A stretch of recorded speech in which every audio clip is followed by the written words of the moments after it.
Alright guys, welcome back. It is the digital portrait drawing course. We are now on lesson 8, which I am entitling Say Cheese, because we are going to talk about how to draw the mouth, lips, and smile. Okay, so let's pick up right where we left off before. We've got the eyes and we rendered the nose in the last lesson. Let's start on the mouth. So I'm going to add a new layer as normal, and in this one I'm going to do some mechanical sketches for the mouth because I really want to get into how it's formed and shaped. We didn't talk about that very much before, so I really want to delve into that a little more now. So I'm just going to add some lip guide layers. Okay, now I'm noticing in my Titan sketch I feel like the mouth is a little bit off to the left, that it needs to be readjusted over some. And this is one of the things that's great about drawing digitally. You don't have to go in and erase all of that and try to draw it again. You can just grab this Titan layer here, select the whole thing, hit Control T, and just readjust it a little bit. Just pull it over just slightly. I think it just needed to be a little bit wider to help line up that middle area. It's not so bad. And that's just on the Titan layer, and it's just a guide anyway. So we are going to create more guidance in this layer here. So where we start is with that vertical line again, that same central vertical line that we had before. And we got the horizontal line that separates the lips. And then from there, we're going to build in the general shape of the lips on this construction guide layer. So the bottom lip essentially has 3 lines from over on the bottom and then coming up on the sides. And then the top lips have 3 lines on each side because it starts in the middle, fans out, and becomes a wing shape. So then it flattens a little bit and comes back down in. And so I've also added some shading at the bottom and darkened up the lines just so that you can see it a little better. Ultimately, this won't be very visible, if visible at all. It is just a guide layer. So on top of that, let's go ahead and reduce the opacity of that actually, so we can just see it as a guide. And just start adding in some of the details. Now you're familiar with this process. We've used this before. Now through the miracle of digital editing, we have our lip reference image right there. So we can go in with our brush and begin generating some of the details for the mouth.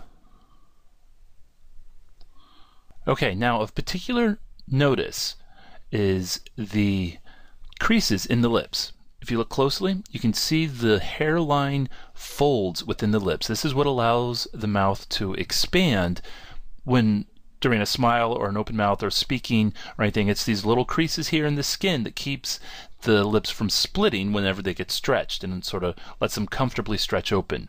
There are allegedly 24 on each lip. Don't draw them all.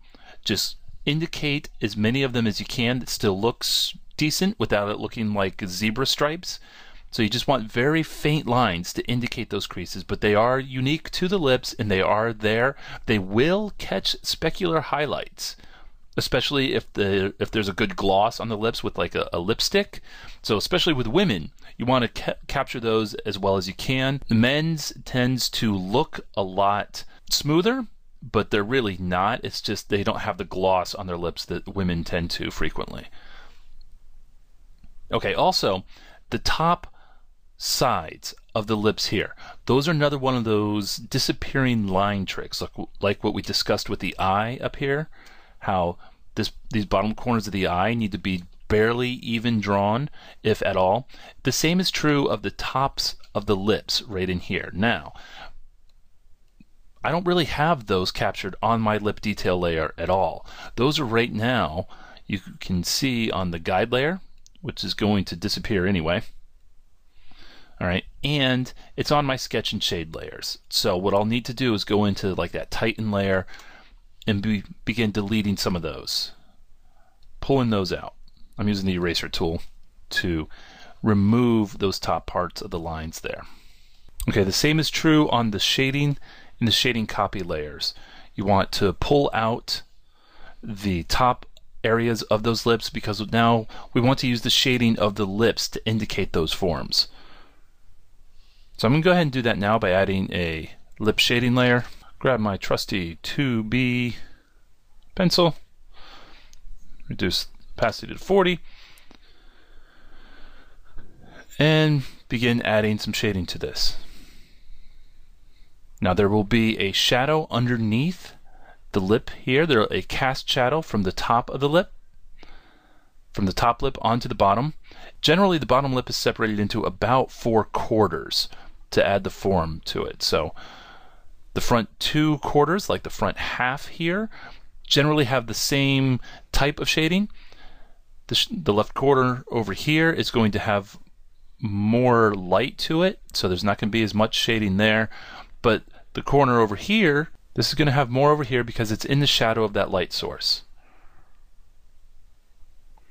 So once again, we're just gently working in with our shading pencil to add some color and tone to the lips. Alright, at this point I'm also going to move the shading below the lips detail layer, and I'm liking the way that that's looking right now, but I should point out I did not allow for the highlights yet. I purposely went over them to get a more uniform shading within the lips itself, because now what I want to do is use the eraser tool to create those highlights. I'm going to grab that eraser chisel again, dial it down, and then use that to begin creating those highlights in the lips. So I'm just erasing the shading that I added before to create those little bits of sparkle that's on our lips. Now, they will take place generally near those creases and those seams that we talked about. Alright, things are really starting to come together pretty well here. Okay, I'm going to hide that reference layer now and talk about some of the forms that I used on the shading here. Because notice we created a curve within the shading of the lips themselves. Now, if you're finding it difficult to get this rounded appearance by using subtle shading on the lip, the best thing to do would be to shade it all uniformly using that pencil as we did, and then use the eraser tool instead of very small to create the highlights. Go ahead and grab a large soft one and reduce the opacity, and then just touch out those middle parts until you can create that form like before. Now I think that's a little bit dark because I kind of like the way I had it before, but I wanted you to at least see that technique because it's a lot easier to do that than it is necessarily to get the shading exactly to form this round curve if you haven't done that before and you're not very much experienced with it. Ultimately that will come, but until you get to that point you will need to sort of coax it along by using things like the eraser trick. Now once again I'm going to use that same trick to add more contrast as before. I'm going to grab both of these layers, Control-Alt-E for a merged layer at the top, and that's a little too much, so I'm going to pull that down. Okay, and then I'm going to duplicate that layer to the bottom and run my blur filter on it. Filter, blur, Gaussian blur, to create that nice softened appearance to it so that we end up with really a nice pair of lips. Okay, so now our main project portrait is a closed lip model. We don't see any teeth, we don't see any smile. It's a very relaxed and neutral position for the mouth, which is really good for learning how to draw the mouth and position it and shade the lips and everything, but it doesn't really help if you're trying to do a smile. So I wanted to quickly just review the mechanics of what a smile does to the face as far as how do we approach drawing it. Now, surprisingly, that same equilateral triangle that we talked about before by going from the eye corners to the center of the mouth still works, even though the mouth is smiling, as long as it's a closed mouth smile. Now, if her mouth is wide open, gaping, like she's guffawing, then that gets all messed up anyway. But as long as it's a closed mouth smile, even showing the teeth, because what happens is the top lip rises up and shortens the distance between the top lip and the nose, pushes the cheek skin upwards a little bit, which creates those creases that we normally see and we associate with smiles, and that even pushes the cheek flesh up some more and creates small indentations in the bottom of the eye. So this eyelid here actually pushes up a little bit more and pushes out the outside areas a little. So it all still stays fairly uniform for that equilateral triangle, because as the mouth smiles, the edges of the eyes spread apart a little bit and the mouth rises up. So it's really amazing how the face is constructed in that sense, and it's pretty neat that we can rely on that still. Now, I do want to talk about generating the teeth, because it's a common mistake when drawing teeth to try to illustrate every little gap in there and every little line within those teeth. That is a mistake. You really just want to softly indicate the lines between the teeth, because if you draw each line, it creates almost a snaggletooth looking effect, and it's not that nice. Now, in children, this is a little different. The teeth are a little more spaced, and you do see some area between it.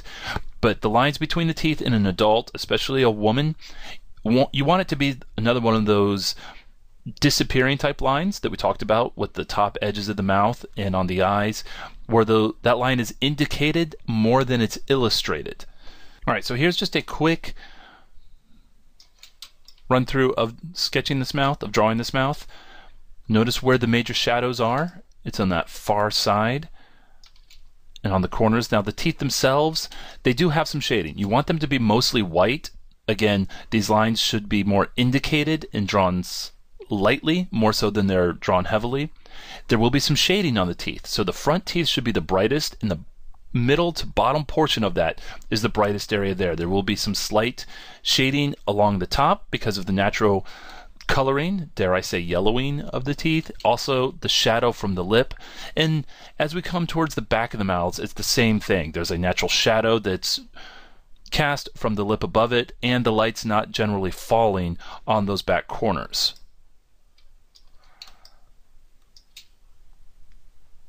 Well, thank you guys. That's it for lesson 8. Now we have the mouth fully rendered on our portrait. Things are coming together nicely. Be sure to check in for lesson 9, where we will tackle one of the most daunting tasks of any portrait, the hair.